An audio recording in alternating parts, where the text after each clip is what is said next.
Lately, I've been thinking about the endurance of certain phrases in the English language. The kind of words that travel across centuries and cultures, yet still manage to hold our attention. One of them is this: the pot calling the kettle black.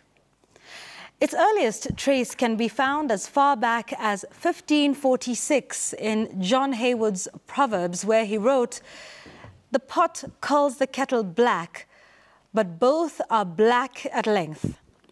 Even then, the imagery was clear. Two objects, both darkened by fire, pointing at each other in accusation.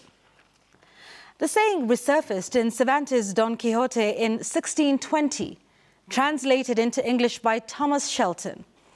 And by the late 17th century, it was firmly part of the English language, appearing even in the writings of William Penn, who cautioned, "For the pot to call the kettle black." But its story doesn't start there. In fact, you can go further back and you'll find Aesop's fables, where a snake is scolding a crab for walking crooked, even though both are shaped the same. You see, humanity, it seems, has always found ways to laugh at or lament the sight of one flawed vessel mocking another. And even kitchen humor kept it alive, with James Howell in 1659 when he spoke of the frying pan versus the kettle. Centuries on, the soot and the smoke of open fire cooking gave us a metaphor that refuses to die.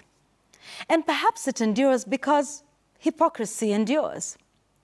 Because centuries later, we still live in a world where institutions accuse each other of the very faults they embody, where leaders condemn in others the same failings that shadow their own record. The pot and the kettle may have been iron once, blackened by soot. Today, they're dressed in suits, seated in chambers, speaking at podiums.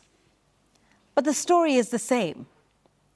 So when you hear the phrase today, the pot calling the kettle black, remember that it carries with it not just the smoke of history, but also the mirror it holds up to our present. You see, some phrases fade with time, but in Kenya, it seems this one never will. That's my take tonight.